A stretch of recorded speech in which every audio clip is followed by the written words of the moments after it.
Hello students, in this video lecture we are going to discuss section 5, that is What the Thunder Said, of the poem The Wasteland by T.S. Eliot. In this section, which is the last section, the poet gives us a kind of a cyclical pattern with which the poem has been moving. He gives us the season of spring again, because it is the time from where the first section of the poem had started. April is the cruelest month, which means he was talking of the spring, and then it slowly moved from the different seasons. There were the rains, there were the season of autumn, winter, and now we are back to spring. It is as if the poem is also moving in a cyclical pattern, just like life moves, just like seasons move, planets move, and the wheel of life, which the poet has always been talking about in different sections. In this section, with the coming of the rain, the wasteland kind of gets or receives what it has been waiting for. Maybe now the life of the people living in the wasteland, it rejuvenates, it renews, and a new hope, a new beginning also comes to them. So we are going to begin with this section now. The first few lines of the poem of this section, as you can see in front of you, they give us an idea of the time when Christ was arrested. Now, here there are a few biblical references which you must know, and this is the story of the crucifixion of Christ, and this is something that we must know before we begin this section, otherwise it will not be really clear to you. So, I'm going to write the references first. First of all, we must know that one of the followers of Christ, his name was Judas, he betrayed Christ,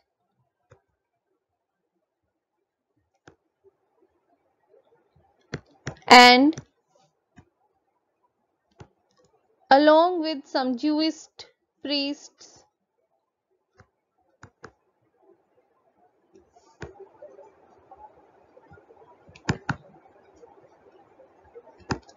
and officers from the Roman government,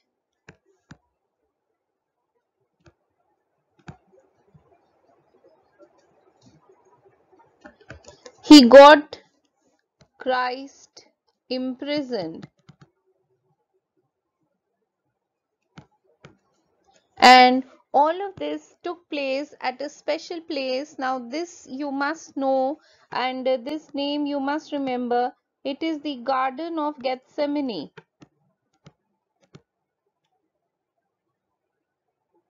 The Garden of Gethsemane, where Christ was imprisoned.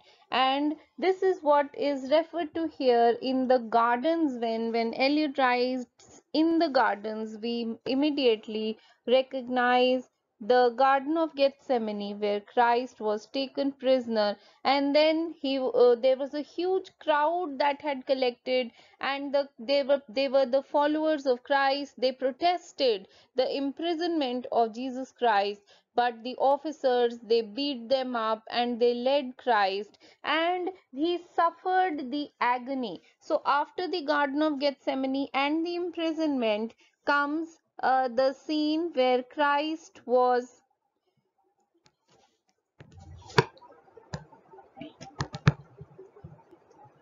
imprisoned and the trial was held, and he was tortured.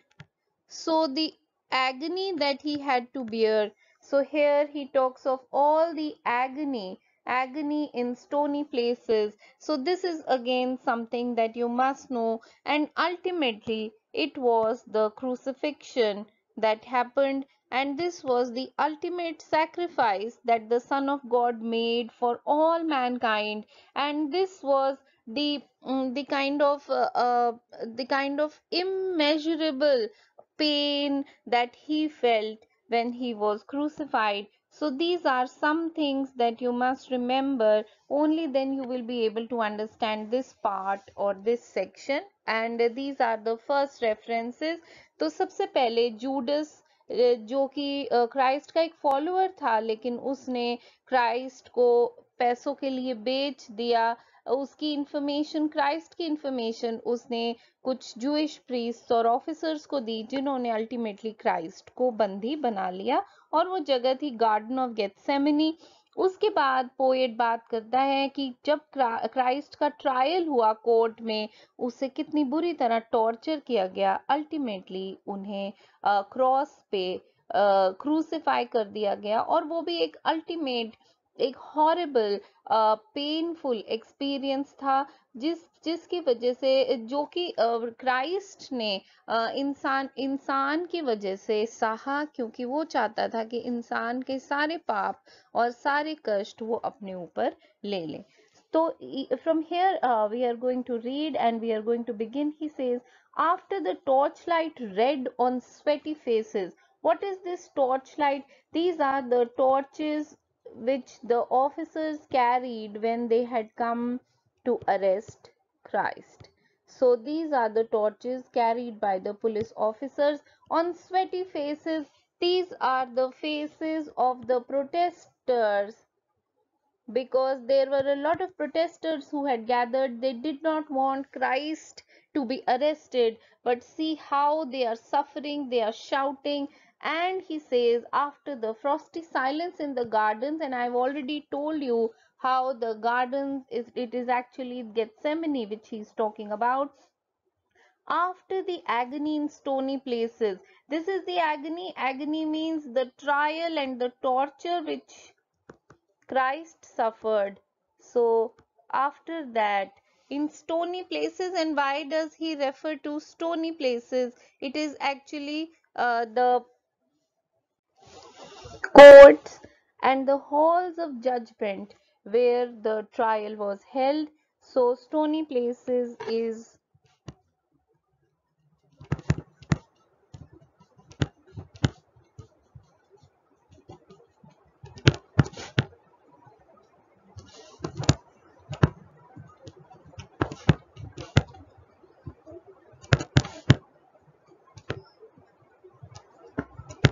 So he says, so much pain he suffered, the shouting and the crying. And who were shouting? It were the protesters, or you can say the followers of Christ.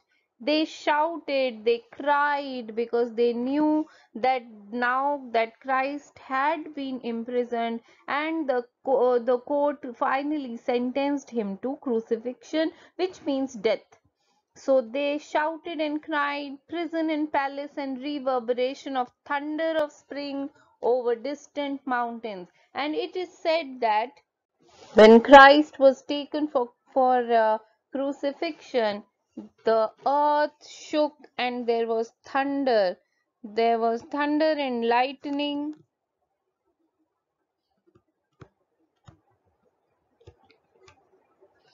And the earth shook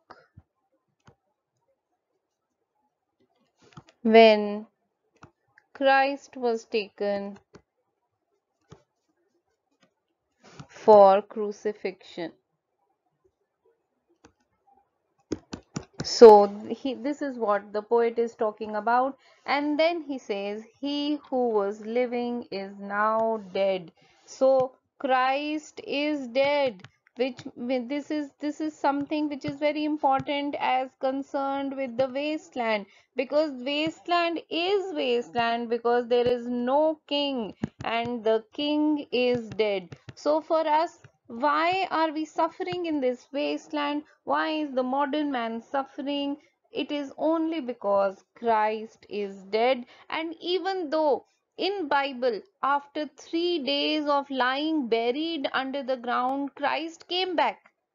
Christ was rejuvenated. He came back to life. It is called the resurrection of Christ.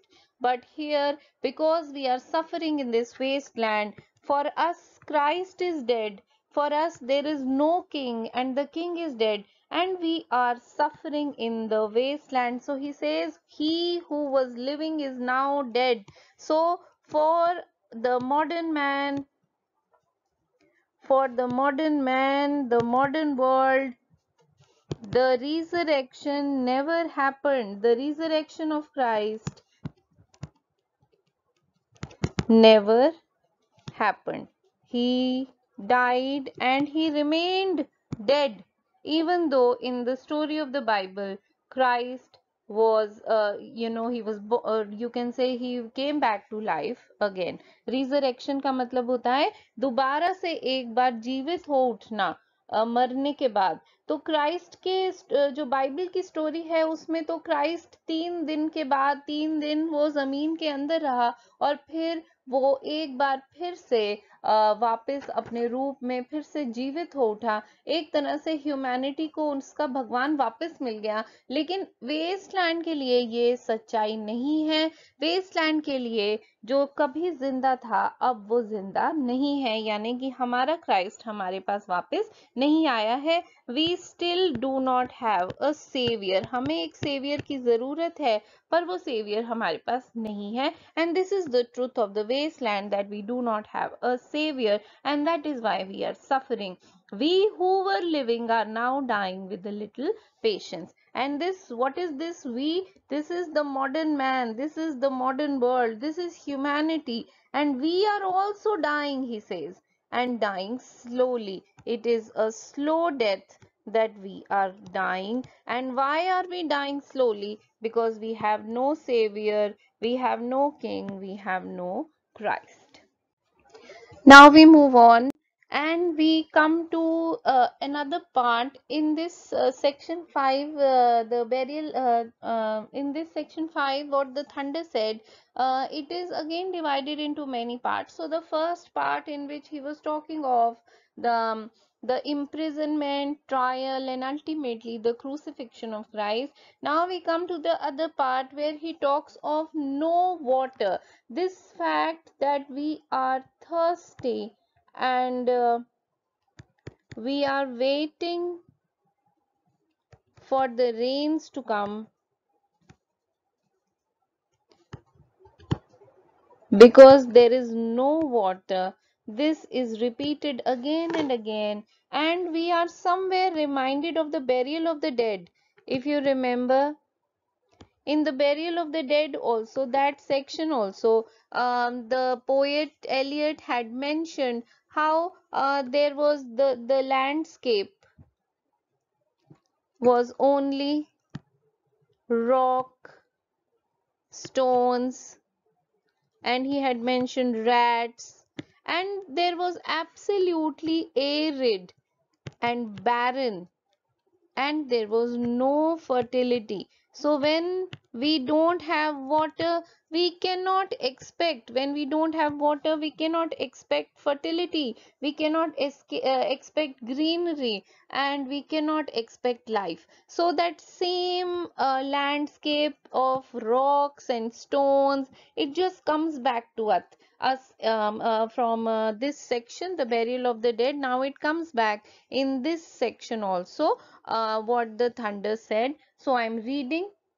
So the poet says, here is no water but only rock, rock and no water, and the sandy road, the road winding above among the mountains, which are mountains of rock without water. See how many times this fact is repeated, that there is absolutely no water. So what does this fact signify when we say that there is no water? It means that the land is barren, as I had said before, and infertile,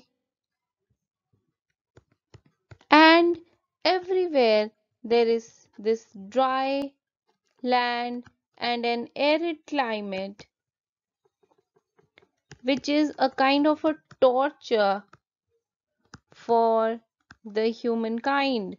If you imagine yourself at a place where there is absolutely no water, then what is it? It is nothing but torture. It is no less than torture. So it is as if the whole of mankind is suffering from this torture because there is absolutely no water. And here I would like to mention one more thing, that in the Bible, Jesus had said, "Drink of me, and you will never be thirsty again." See how important this one line is when you compare it with this whole stanza which the poet has written about no water, no water, no water. And he is going to repeat this again and again, that we are suffering because there is no water. So, drink of me and you will never be thirsty again.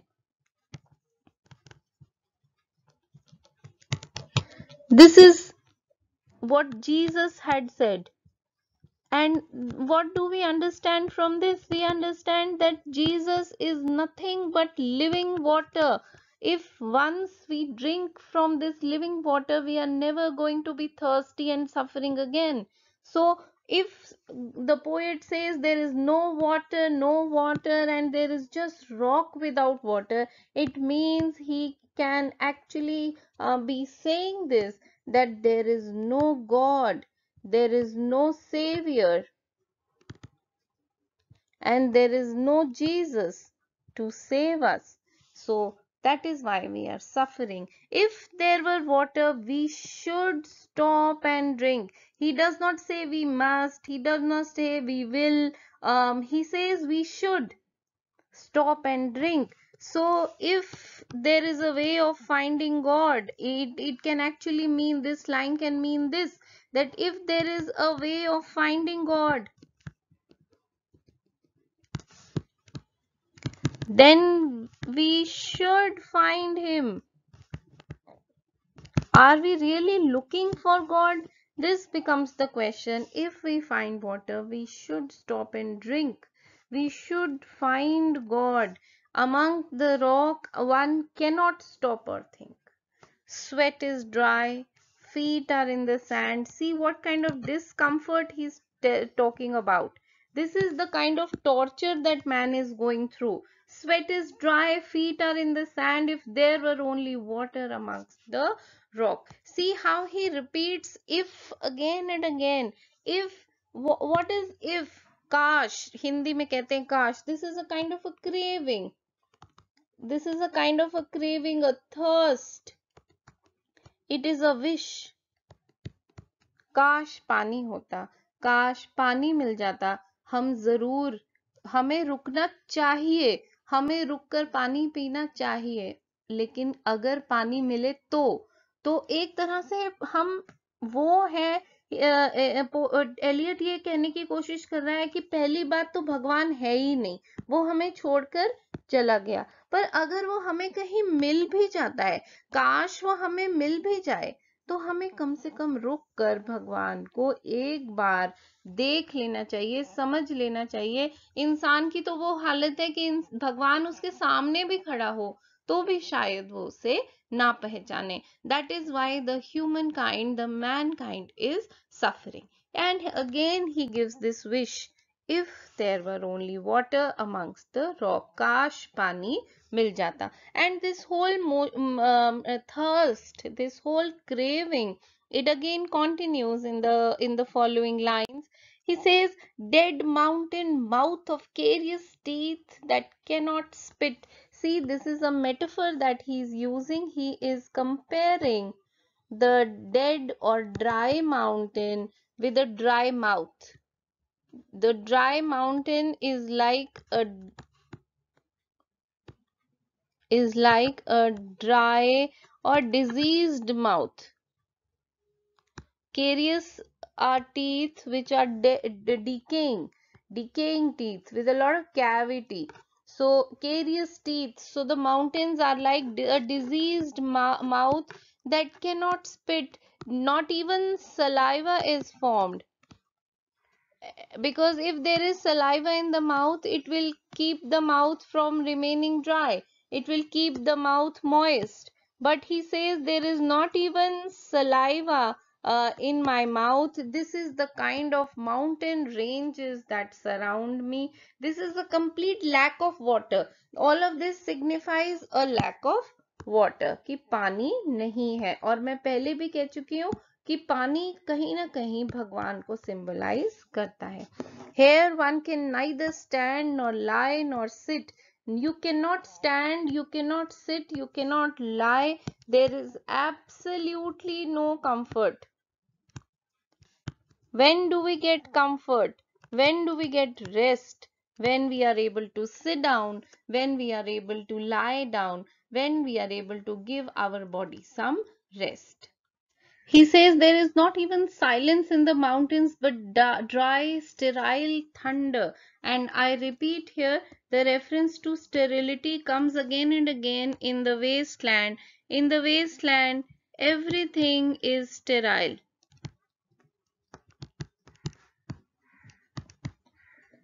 And it takes us back to the Fisher King, because it was the Fisher King who was sterile, and that is why his land became the wasteland. Wasteland में सब कुछ dry है, कुछ भी उपजाऊ नहीं है, और उपजाऊ होना अपने आप में, बंजर ना होना, ये ही एक बहुत बड़ी बात है. क्योंकि वेस्टलैंड वेस्टलैंड है ही इसलिए क्योंकि सब कुछ बंजर है. अब यहाँ पर हमें बार बार फिशर किंग का रेफरेंस दिमाग में आता है, क्योंकि वो फिशर किंग ही था जो कि खुद, क्योंकि वो अपने आप ही इम्पोर्टेंट था, अपने आप में ही वो स्टेराइल था, इसीलिए उसकी सारी की सारी किंगडम, उसकी जमीन जो थी वो बंजर हो गई थी. हम भी तो एक तरह से एक बंजर जमीन में ही रह रहे हैं. उसका कारण ये है कि हमारा राजा जो है वो खुद खत्म हो गया है, चला गया है हमें छोड़कर, हमारा भगवान हमें छोड़कर चला गया है. बार बार बंजर होना, उपजाऊ ना होना, ये रेफरेंस इसीलिए इस पोएम में आता है. So sterility is a really important factor as compare if you talk of the wasteland. So in reference to the whole poem, sterility itself, and of course it takes us to the legend of the Fisher King again. So there is thunder without rain. So there is only this sound of thunder. So there is not even silence. If you say that there is no comfort, so there is no comfort of silence also. Why? Because there is always a thunder, but this thunder will not bring rain. There will be no rain, and we will always remain thirsty, craving for rain.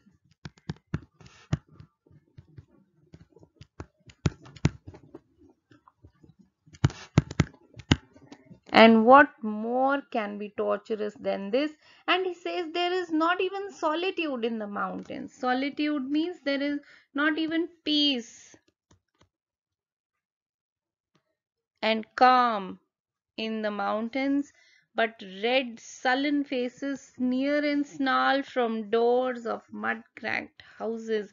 Now who are these red sullen faces sneer and snarl? And now we are going to go back to the biblical reference from where we had started. Jesus was said to have resurrected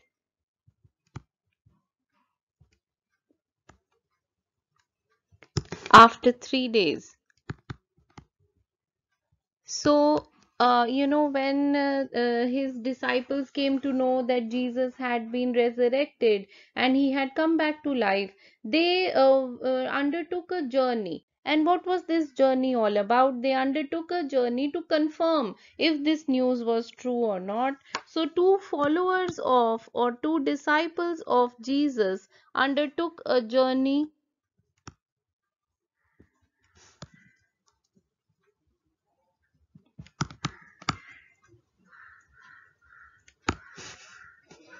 to Emmaus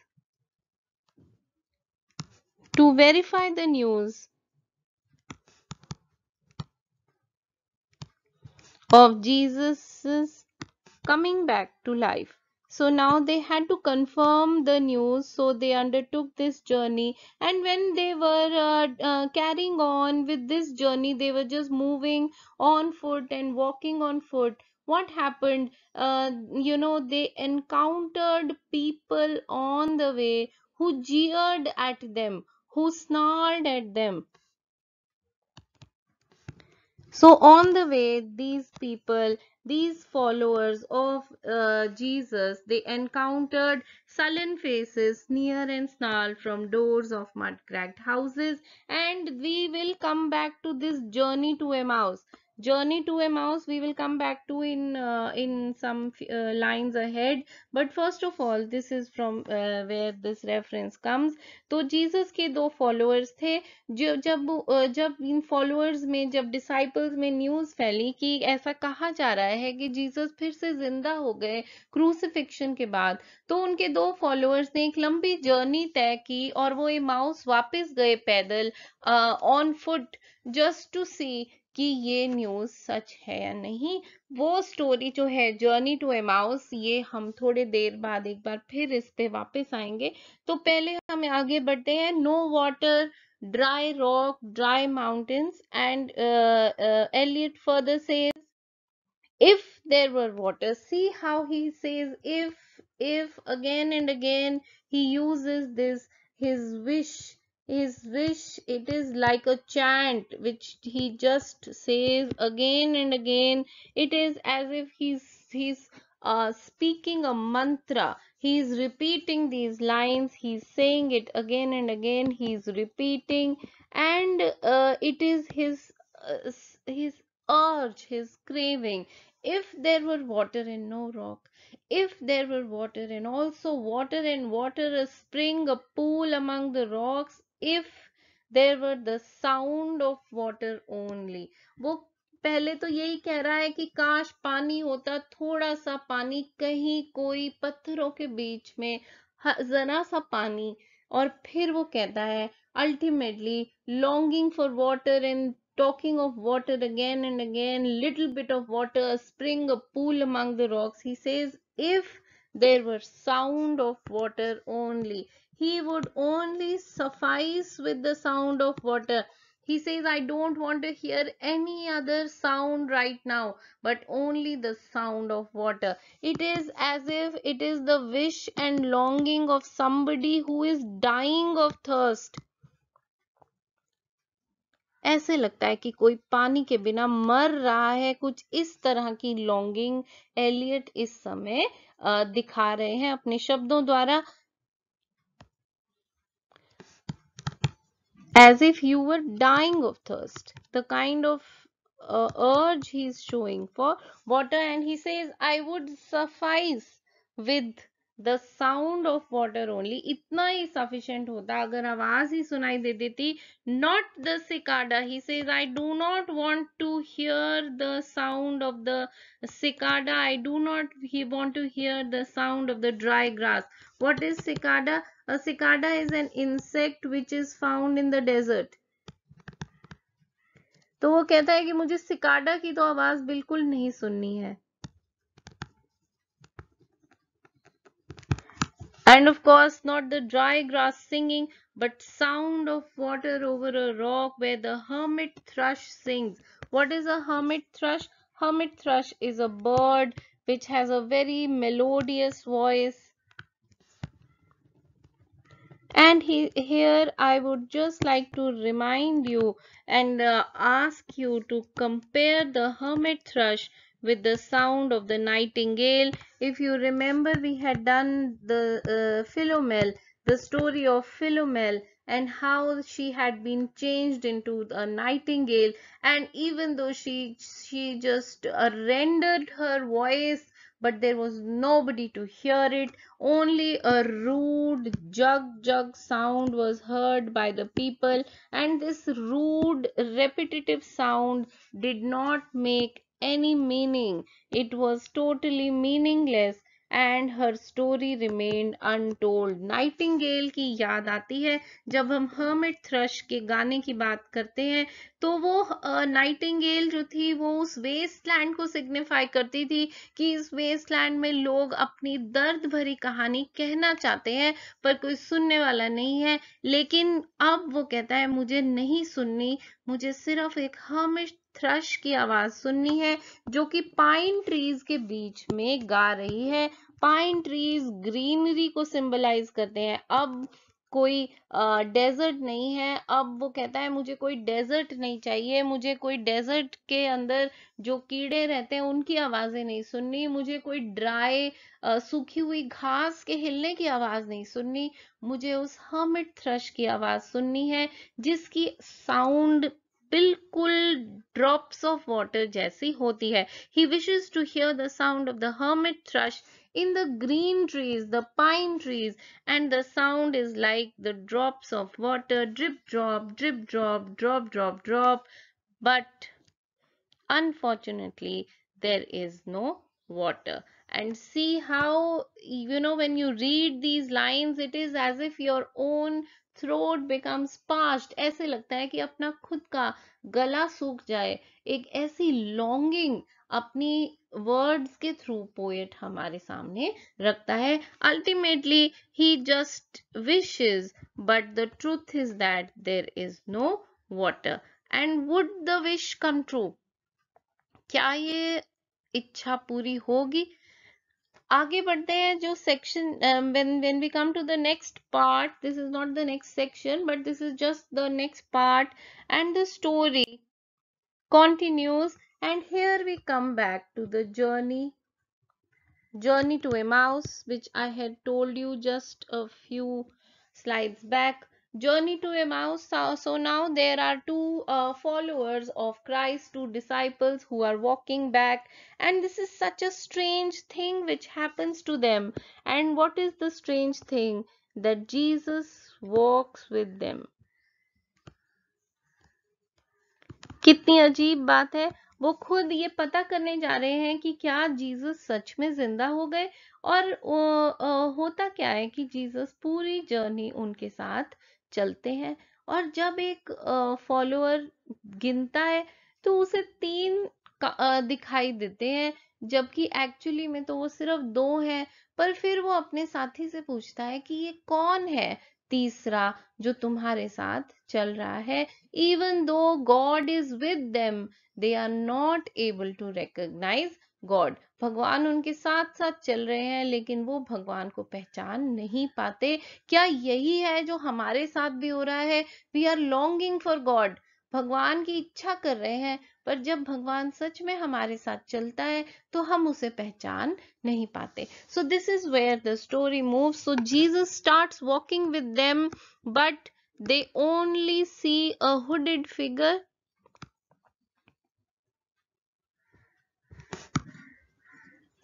and are not able to recognize him.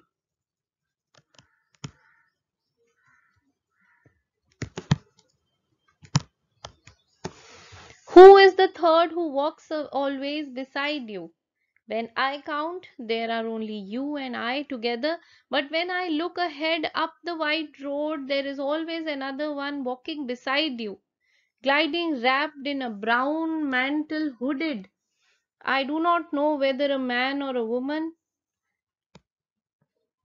But who is that on the other side of you? So now here, of course, you have understood these lines. He says, when I count, जब मैं गिनता हूँ, there is only you and I together. I can only count 2 people. It is just you and I. But when I look at the shadow on the white road, I see 3 shadows. But I am not able to recognize. Problem क्या है कि भगवान है पर हम पहचान नहीं पा रहे हैं। God is there with us, but we are not able to recognize him, just like this disciple who sees 3 shadows, who can see a hooded figure, but he is not able to recognize that it is really God himself who is walking with them. So he says, but who is that on the other side of you? Moving on, the poet says, what is that sound high in the air? Murmur of maternal lamentations. We are suddenly reminded of the war. We are suddenly reminded of the World War and the young soldiers, the young men who lost their lives in the war. and there were hundreds and thousands of young men who died, and there were cities destroyed, families destroyed, and then what remained was the sound of maternal lamentation, mothers crying, mothers mourning, crying and mourning the loss of their young children, mourning the loss. So they lost their young children, their young sons, those young soldiers who laid down their lives in a futile war. So everywhere in which is that sound in the air? It is the sound of mothers crying and mourning the death of their young sons. And he says, who are those hooded hordes? And now we are not just two travelers, we are not just two disciples. The two disciples, they represent the whole of mankind. We are all walking. We are all walking in search of God.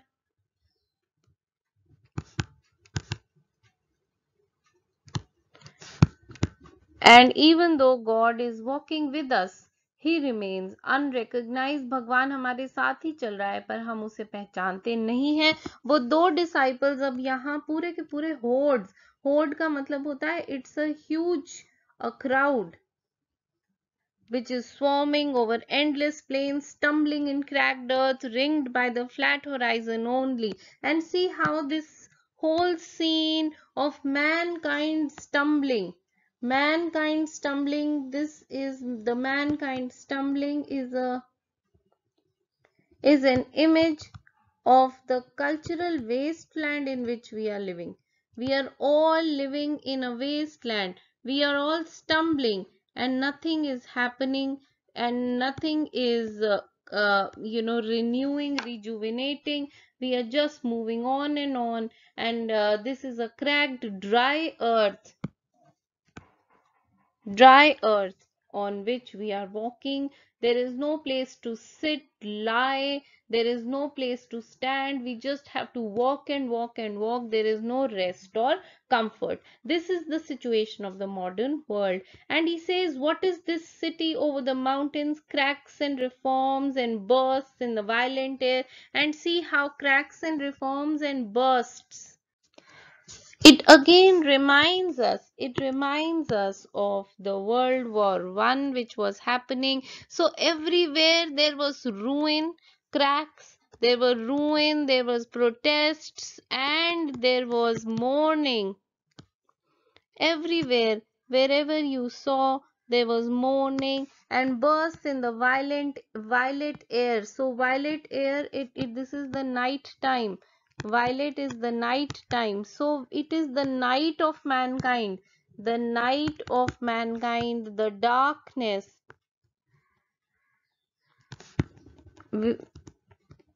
through which we are going, and falling towers, the towers that mankind had built, the cities that mankind had built,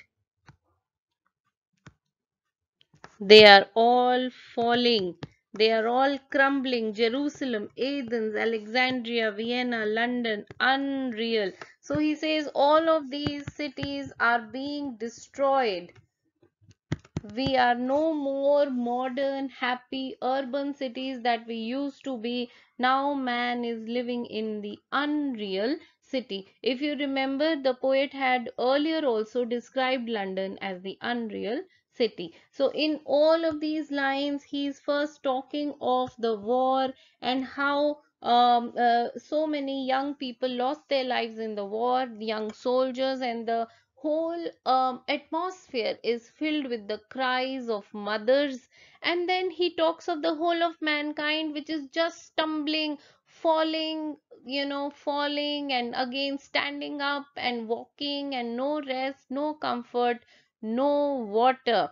And this is the kind of life that we are living. It is a kind of life filled with darkness, violet air. And the cities of Europe, they are crumbling and they are getting destroyed. This is the cultural wasteland in which we are living. So the poet is talking of wasteland as a cultural wasteland. Moving on, the poet says a woman drew her long black hair out tight and fiddled whisper music on those strings, and bats with baby faces in the widened light whistled and beat their wings and crawled head downward down a blackened wall. Look at these lines in which there is a woman who is just playing music on her black hair. So she's clutching her black hair. A woman is clutching her black hair and playing music on it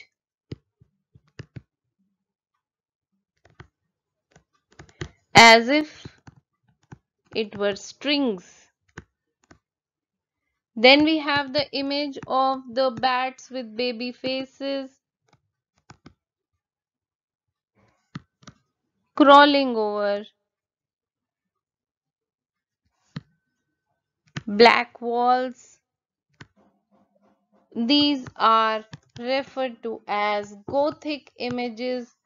This is as if the whole of mankind has changed into ghosts, ghostly, horrid images. We are no more men, we are no more humans, we are just like ghosts. We are terrible, terrible in the sense that we are no more human at all. So, no more human. These images give us a ghostly impression. So he has used Gothic images to give us this kind of non-human imagery. And he says, and upside down in air were towers. See how he has given us an upside down image. This he could have taken from Dante's Inferno. In Inferno also Dante saw the whole of hell upside down, even Satan looked upside down. And this could also be taken from Alice in Wonderland, where when Alice falls into the rabbit hole, everything appears to be upside down. He says, and upside down in air were towers tolling reminiscent bells. Here the bells are definitely church bells. So church bells from church towers which are upside down. So the church is upside down. You can say the religion is upside down, and church bells are tolling, are ringing music that reminds us of the time which is gone by, which is past. So good times are past, and the church bells are tolling, and they remind us of that time which is past. So this is important because the past is good, the past is beautiful, but the present is ugly. This is what the poet has been telling us in all the sections, in all the lines, that we have let go of the past. It is only memory, and future is only desire, but the present is the wasteland. So it again reminds us of the memory and desire section which we had done in the very first section, that past is memory. It is a beautiful memory, but unfortunately it is past now, and the present is only a wasteland that kept hours and voices singing out of empty cisterns and exhausted wells. Exhausted wells, empty cisterns. Cisterns are pots. So this is again no water, no relief, only death. This is the wasteland. Now we are living in the wasteland. Moving on, the poet says, in this decayed hole among the mountains in the faint moonlight, the grass is singing over the tumbled graves about the chapel. Now that the poet is talking about the chapel, we must first understand what reference he is talking about, and this is also a biblical reference. This has been taken from the Bible, and it comes from the legend of the Holy Grail. I am sure this will be a reminder to you. You will remember how we had talked of the Fisher King and the knight Percival. He was the knight who had healed the Fisher King. But first of all, what is the Holy Grail? The Holy Grail is supposed to be, legend says, that it is the cup in which the blood of Jesus was collected,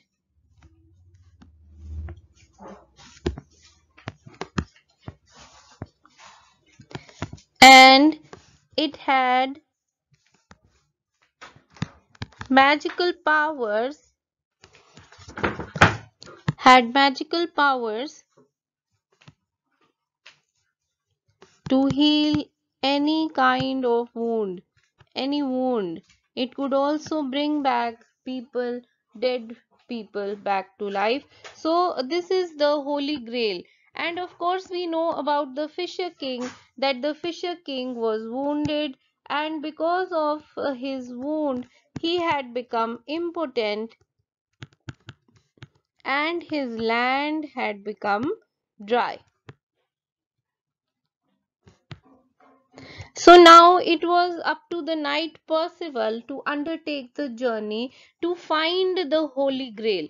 तो सबसे पहले तो होली ग्रेल क्या है? ये एक cup है। ऐसा माना जाता है बाइबल में, ये एक लेजेंड है कि एक होली ग्रेल एक ऐसा कप था जिसमें जीसस का ब्लड इकट्ठा किया गया था, और उसमें एक मैजिकल पावर थी किसी भी तरह के डिजीज को हील करने के लिए, किसी भी तरह के वुंड को हील करने के लिए, and to bring back the dead to life. Now because we know about the Fisher King को एक ऐसा जख्म था जिसकी वजह से he had become sterile, और उसकी पूरी की पूरी कंट्री जो थी वो सूख चुकी थी. तो नाइट पर्सिवल ने ये जर्नी अंडरटेक करने का फैसला किया, वो जर्नी जिसमें कि वो होली ग्रेल को ढूंढेगा. उस जर्नी को करते हुए नाइट पर्सिवल एक ऐसे चैपल तक पहुंचता है, एक छोटा सा चर्च जैसा है. So the knight Percival, he undertook a journey to find the Holy Grail,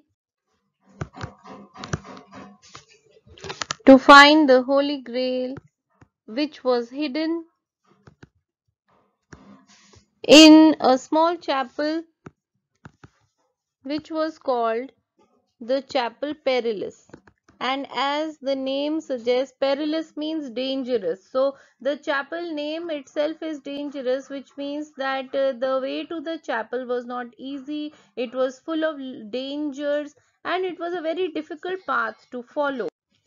And what was this whole journey about? It was the journey to heal the Fisher King, and ultimately, when the Fisher King will be healed, it will bring water, it will bring fertility to his land, because his land was also dry. So his land is dry, and the knight Percival, he wishes to heal the land and heal the Fisher King. But the question is, will we ever find a knight Percival, a savior, to bring back the blessing of the Lord to mankind, so that mankind is also healed and water and fertility comes back to our wasteland also? यही बहुत बड़ा सवाल है कि जैसे night Percival ने Fisher king के जख्म को ठीक किया और अल्टीमेटली उसने उसकी सारी जमीन को फिर से बंजर से उपजाऊ बना दिया, तो क्या मैनकाइंड, जो मॉडर्न मैन है, जो हमारा modern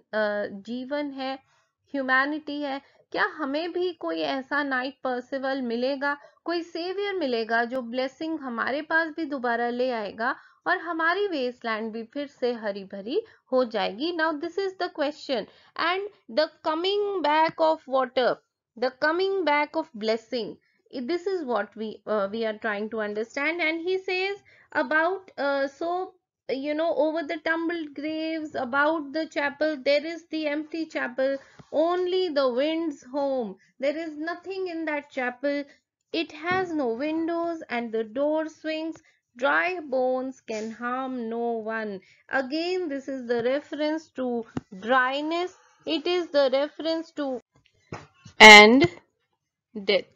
So he talks of dryness and death again, but then there is an indication of the coming of the rain, the coming of the water, because the poet says only a cock stood on the roof tree.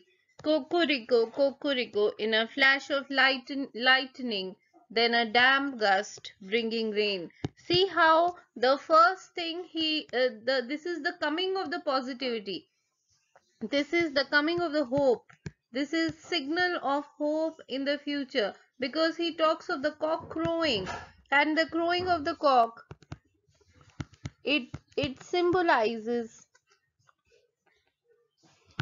the coming of dawn, how it is the beginning of the new day and new light. So that is again something very positive, and it is reminiscent of hope. And then secondly, the lightning which symbolizes the thunder and the coming of rain, and lastly the rain itself. So all of this is symbolizing hope for mankind, a new refreshing beginning, rejuvenation, renewal, life, everything positive. That so ultimately, after a lot of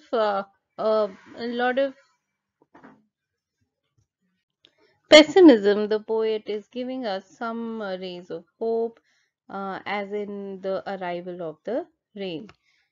Moving on, we come to the river Ganga, and of course, we must know that Eliot himself was philosopher and a metaphysicist, and he was a scholar of Sanskrit. In fact, he had done some scholarly work on Sanskrit in Harvard University, and so he had a great knowledge of the Eastern philosophy, Buddhism, and Hinduism. That is, and the reflection of his studies is can be seen in this final part of this section, where he talks of the river Ganga, and he talks of the Himalayas, the Himavant, and later he also talks of an episode from the Upanishads. So the poet says the Ganga was sunken. Here, sunken means, of course, that the water levels were low.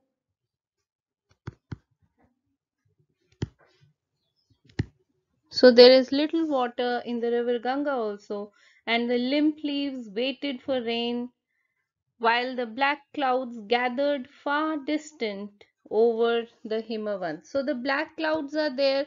So the prospect of thunder, the prospect of rain is there, because you can see the black clouds gathering over the mountains. But the jungle crouched, humped in silence, then spoke the thunder.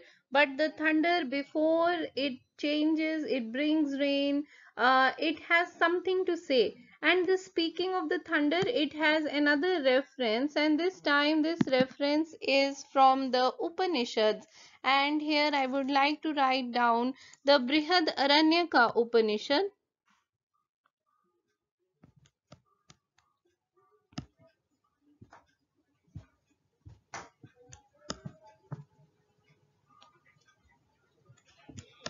So, Eliot has taken this reference from the Brihadaranyaka Upanishad, and the story goes that one day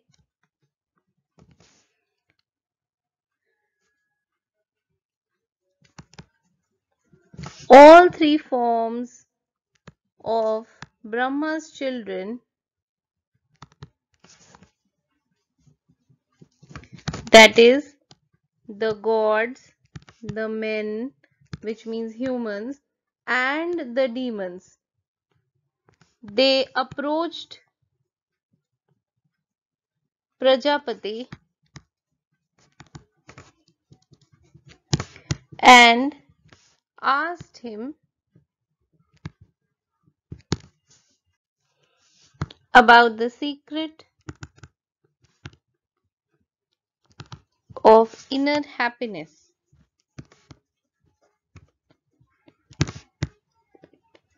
peace, and salvation.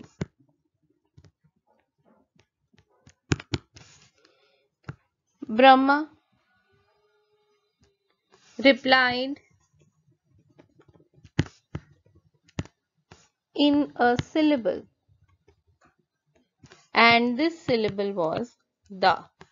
He said Da, and all the three of his children, gods, men, and demons, understood or interpreted Da according to their own understanding, according to their own situation, and this is how they understood it. So it was their own interpretation. And how did they interpret it? First of all, it was the men. So two men, Da was Datta, and Datta means to give. Now it is understood that Brahma wanted men to understand that it was a great greed that was their weakness. They just wanted to accumulate wealth, power, everything materialistic throughout their life, and God wanted to give them the teaching of giving, that you must just not accumulate things for yourself, you must also have the power of and the blessing of giving, which is something which they needed. So they understood Da as Datta, which means to give. This would bring them inner peace, happiness, and salvation. Now the second of God's children, which means the demons, they understood Da as Dayadhvam. And what is the meaning of Dayadhvam? Dayadhvam means to be compassionate.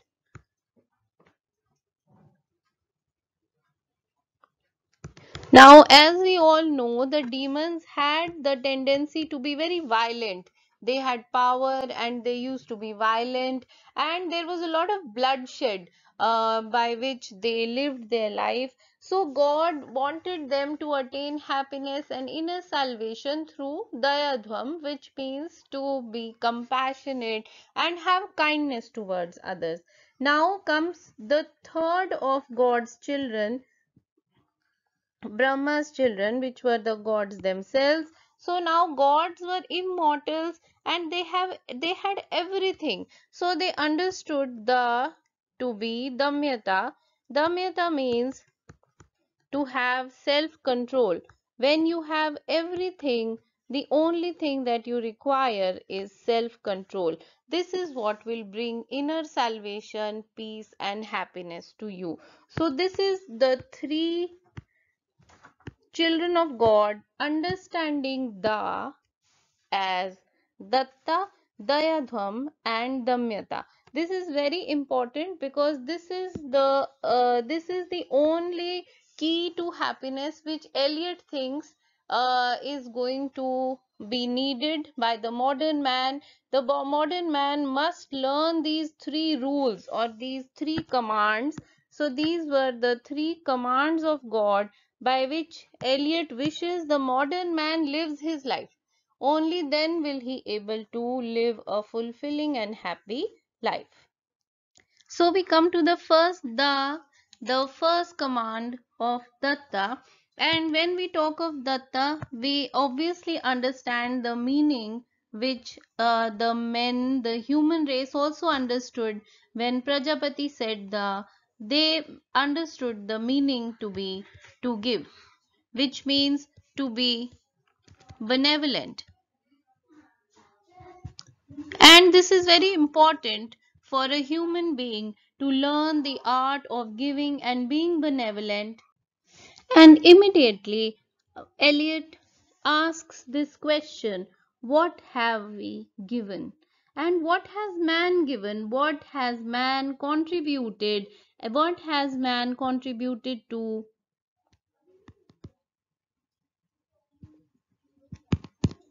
the human race? What has man contributed to mankind? What is his legacy? What is that he will leave behind? What has he left behind? So, this is the question that Eliot asks. What will we be remembered by once we leave this world? What have we given? And he says the answer to this is something which really jolts anybody's attention. It shocks that is this really what mankind has given? Is this really what we have lived by? And he says, my friend, blood shaking my heart, the awful daring of a moment's surrender, which an age of prudence can never retract. See how he shames mankind by telling man that is this really something that you have given? Is this really your contribution? Is this really the memory that you have created?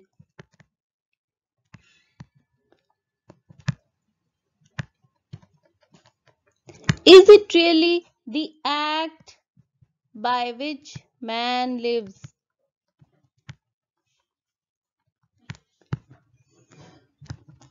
And what is this act that Eliot talks about? It is the act of a moment of physical pleasure where he loses himself. He loses himself. Eliot actually takes us back to the theme of lust, because he talks of that moment surrender, that moment of lust, that moment of sexual pleasure. And he says, is this the only contribution? Is this the only giving that man has learnt? And this is actually something that shames us even to think about, if this is the only memory which we have created. And he says it is an act of shame which an age of prudence can never retract. However good you may do, but you will never be able to take back the shame of surrendering yourself to a moment's pleasure, and then ultimately realizing that this is not something you want to be remembered by. इंसान को भगवान ने एक command दी, एक इच्छा जाहिर की कि तुम ये करो जिससे कि तुम्हें एक इनर पीस, इनर हैप्पीनेस मिलेगा, and it is the act of giving. इंसान ने उसे ये समझा कि अगर मैं देने की एक क्रिया या फिर लोगों का भला करने की एक प्रक्रिया समझूंगा, तभी मैं इंसान बन पाऊंगा. सही मायनों में मैं वो इनर पीस और हैप्पीनेस गेन कर पाऊंगा. पर असली में क्या ह्यूमन बीइंग ये कर रहे हैं? क्या वो सच में इसी तरह से अपना जीवन जी रहे हैं? क्या यही मेमोरी है जिससे कि वो हमेशा याद किया जाएगा? तो एलियट का जवाब है नहीं. वो कहता है मैन अपने आप को भूल चुका है, क्योंकि वो सिर्फ एक ही तरह के प्लेजर में अपने आप को खो चुका है, and that pleasure is the physical pleasure. He says, by this and this only we have existed, which is not to be found in our obituaries. Obituaries are words said or written in somebody's memory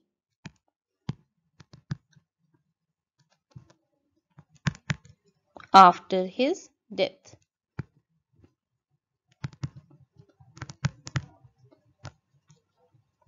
So the poet says, is this what will be written about us when we die? That we have only lived a life of pleasure?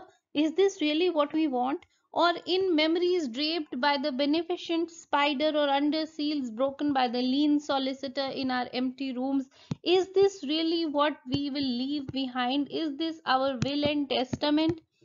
क्या यही है जो हम दुनिया के लिए छोड़कर जाएंगे? क्या यही होगा जो लोग अब मेमोरी में हमें याद करेंगे कि इस इंसान ने जीवन में कुछ नहीं किया, सिर्फ एक फिजिकल प्लेजर, मटेरियलिस्टिक प्लेजर के लिए उसने अपनी लाइफ जी? तो इसका जवाब है नहीं, हम ये नहीं चाहते। इसीलिए हमें याद रखना चाहिए ये एक कमांडमेंट जो गॉड ने हमें दिया, it is the commandment to be benevolent.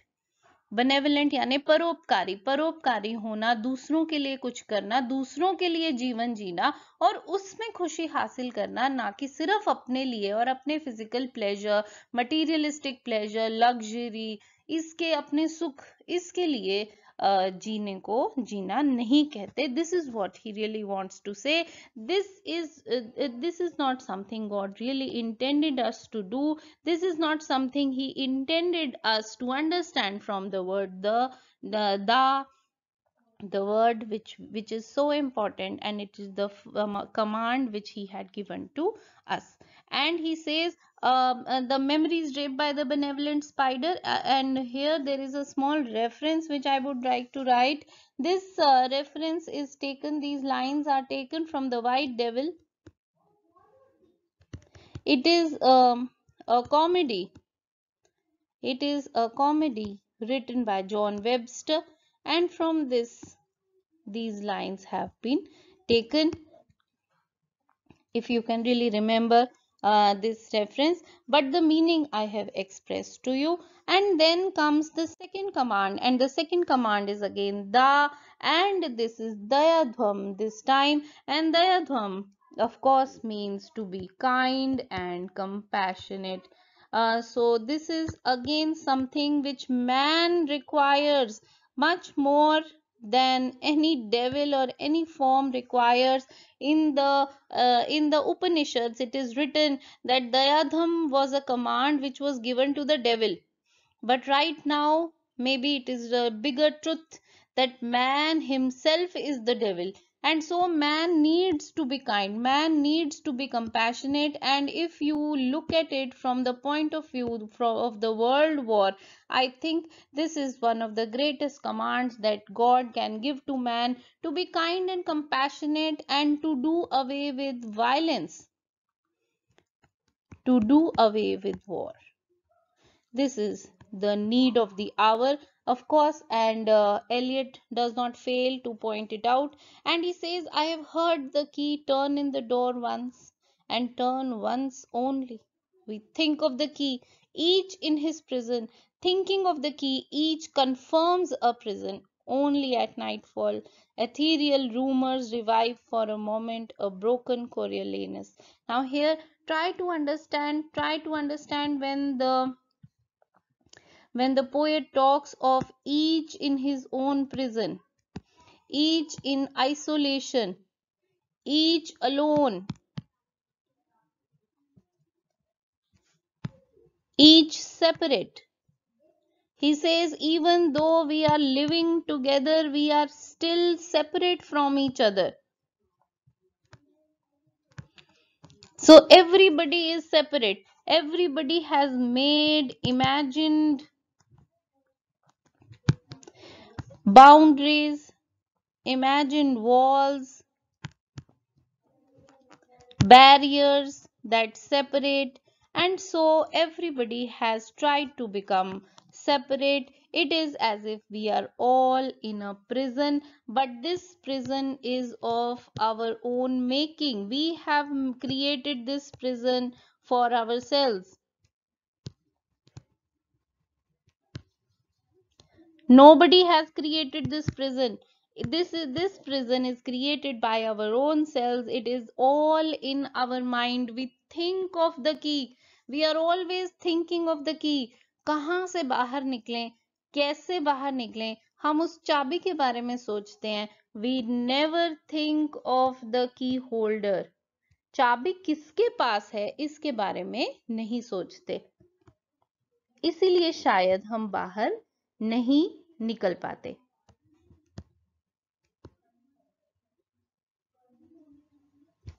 So the poet is actually pointing out to the weakness of mankind, that people are never together, people are never united, people are always alone. And that is why he says, I've heard the key turn in the door once, and turn once only. We think of the key, each in his prison. I hope you have understood the meaning of prison now. Prison हमारे दिमाग की अपनी खुद की बनाई हुई jail है। ये हमने अपने आप को दूसरों से काट लिया, अलग कर लिया, और अब हमारे पास दूसरे के लिए कोई सिंपैथी, कोई एम्पैथी, कंपैशन नहीं है।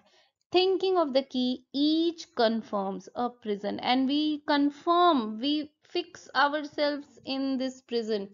This prison becomes permanent, he says.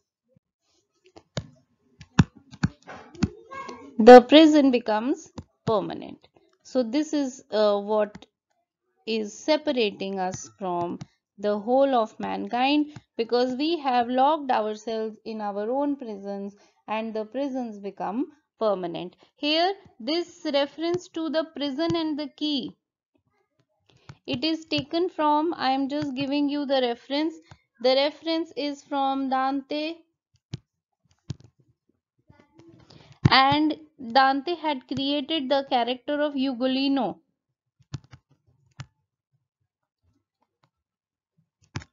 who was imprisoned along with his son,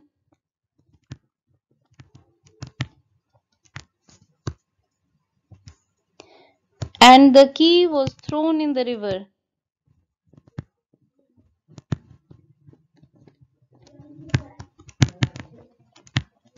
The key was thrown in the river, and he was left to starve. So from that image, this image of the prison and the key has been taken. But the most important thing is, we are not thinking of the key holder. हम ये तो सोचते हैं कि अपनी इस prison में से निकले कैसे, इस wasteland में से निकले कैसे, पर हम ये नहीं सोचते कि हमें निकालने वाला कौन है, who is our savior, which is the most important thing to think about. But we do not think about that, we are only thinking of the key.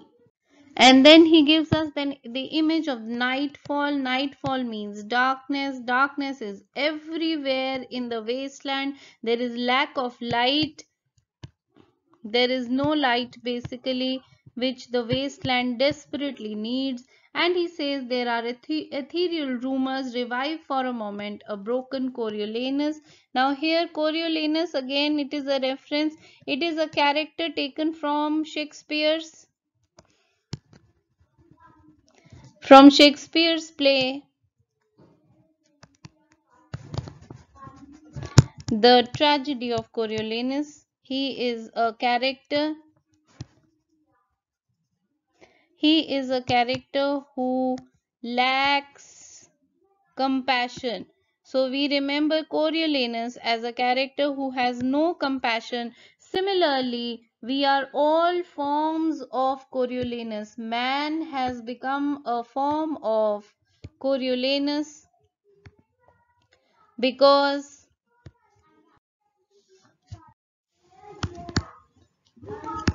the reason is we have also lost compassion, just like Coriolanus.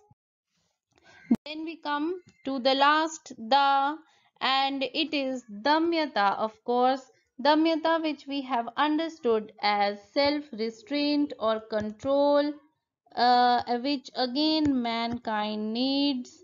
It is in great need of restraint, every kind of restraint, because our life cannot be fulfilling, our life cannot be happy if we lack control on our nature, on our needs, greeds, and all the stuff that makes man man.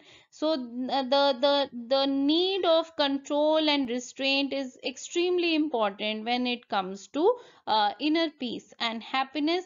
And the poet says, the boat responded gaily to the hand expert with sail and oar. The sea was calm, he says. And see how the metaphor of the boat and the expert hand, it comes to our rescue as an explanation of what is self control. So we understand self control, so this becomes a metaphor. First of all, a metaphor for our lives. So the boat is a metaphor for our lives, and the expert hand, which is controlled by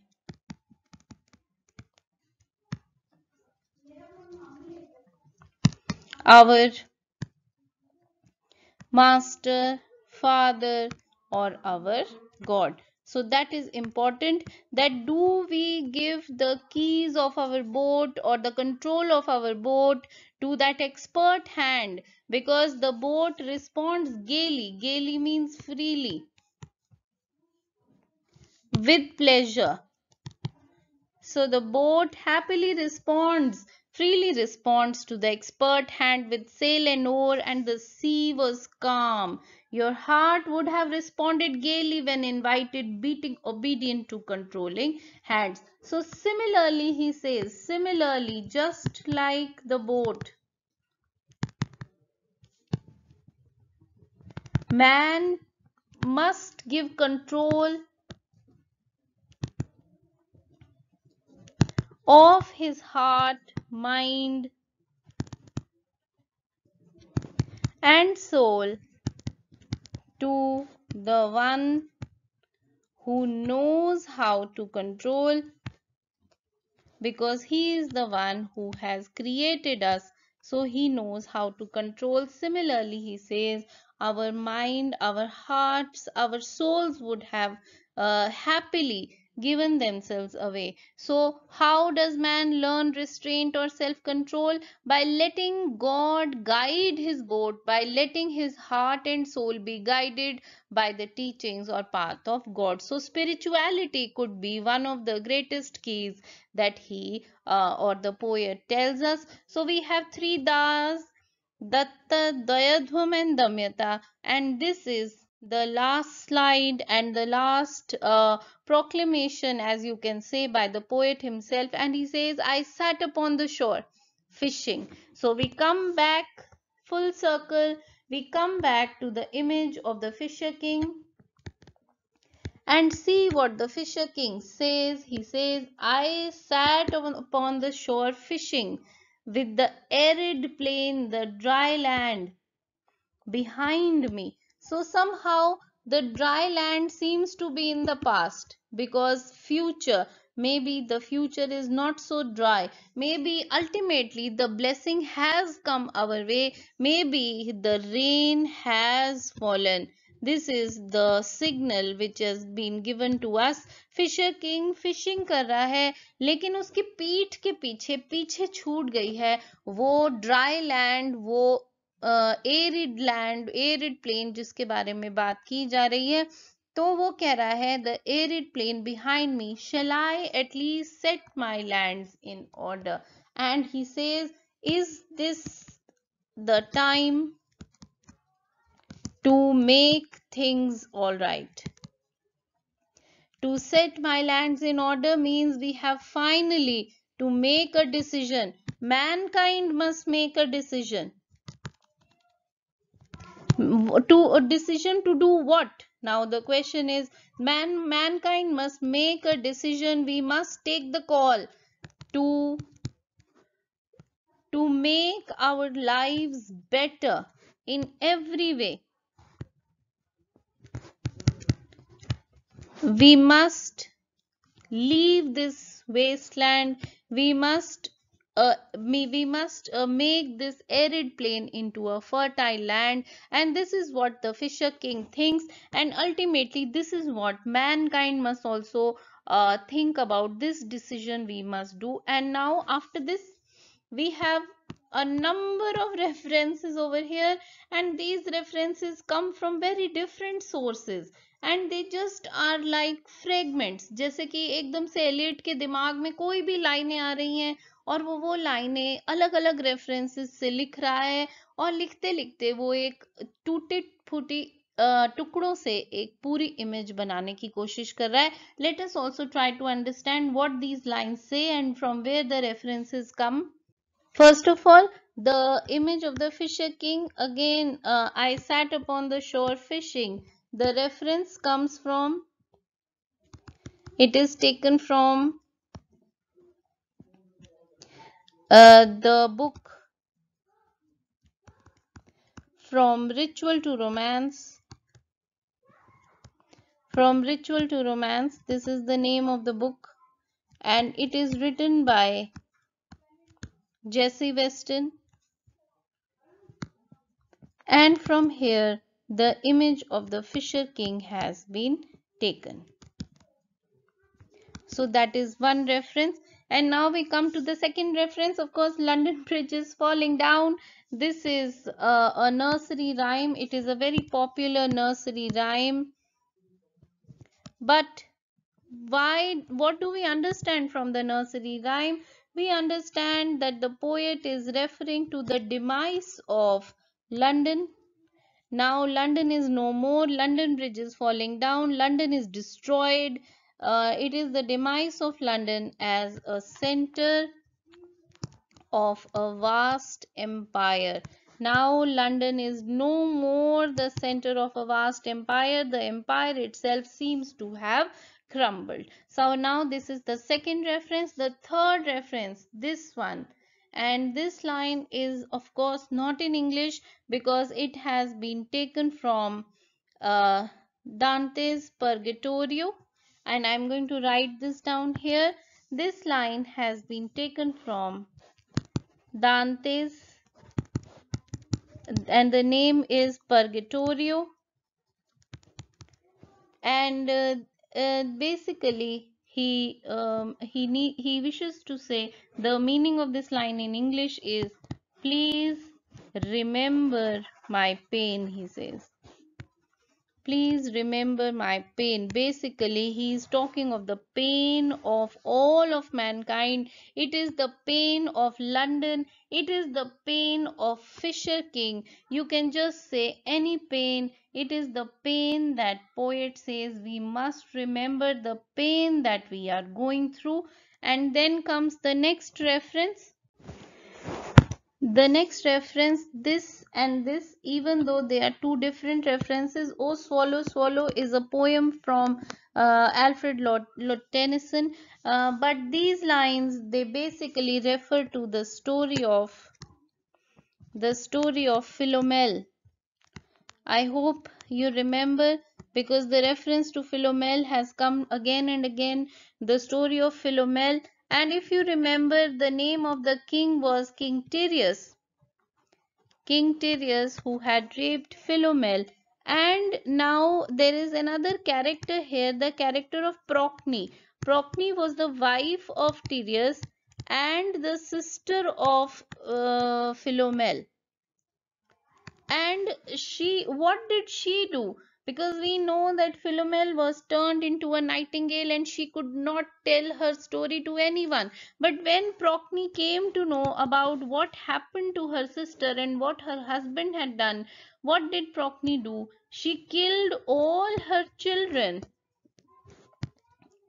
in order to punish her husband.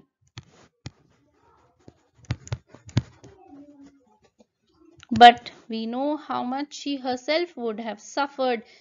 She punished her husband by killing all her children, and Procne was turned into a swallow, bird. As you know, swallow is also a bird. So here Procne is talking of her pain. Procne is talking of her lament, the lament of losing her children, but she has ultimately been turned into a swallow bird. And what is the translation of this line in English? So in English, this line means, when shall I become like a swallow?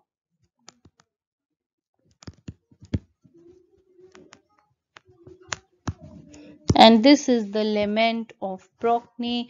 All the pains are coming together in these last lines of the poem. All the pains that we have seen in the previous sections, all the different corruptions, sins, all the different elements of mankind, because of which this land has become a wasteland.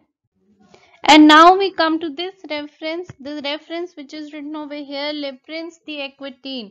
It is taken from French, and I am writing this down over here. It is taken from French, and it is a sonnet, basically, a sonnet by French poet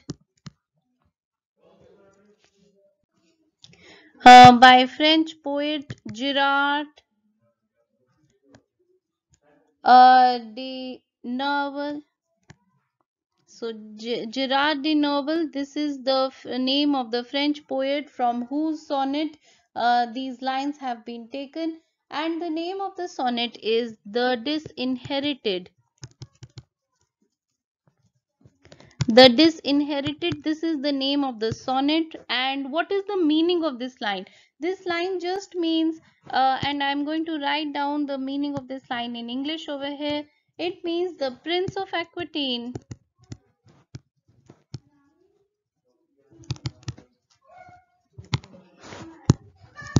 in the rain towers. And basically, what does this mean? It means that he's talking of the decay of the Western world. And this is the only thing that you need to remember, that he talks of the decay of the Western world, because this is the importance of all these lines. The Western world is corrupted, the whole of mankind is corrupted, and basically with all these fragments, these are just lines which have been collected from different references. The poet is trying to tell us that the whole Western world is corrupted. Does the Fisher King have any chance? Does the Fisher King have any chance of keep making his land fertile again, of setting his lands in order? This is what he says. These fragments have I showed against my ruins. Why then I'll fit you, he says. Hieronymus mad again. And see how this line again is a reference, and it has been taken from, it is Thomas Kidd. It is taken from Thomas Kidd's play, The Spanish Tragedy, and it is very important over here because in the Spanish Tragedy, in this play, this is the name of the play, The Spanish Tragedy, the character of Hieronymo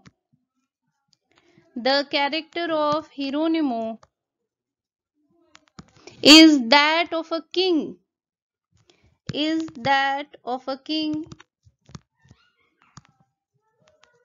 whose kingdom is about to be ruined, or is about to be destroyed.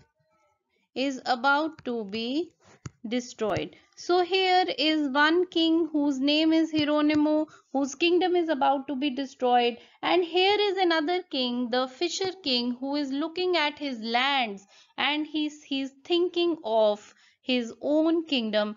Will it be destroyed, or will he be able to set his lands in order? इस पूरे poem के and में Fisher king अभी भी यही सोच रहा है कि क्या वो अपने लैंड को बचा पाएगा, या फिर हिरोनिमो की तरह, या फिर द प्रिंस ऑफ एक्विटीन की तरह सब कुछ खत्म हो जाएगा. And then comes the three commands again, the three commands which have been discussed fully in the previous slides, and the commands of Datta, Dayadhvam and Damyata.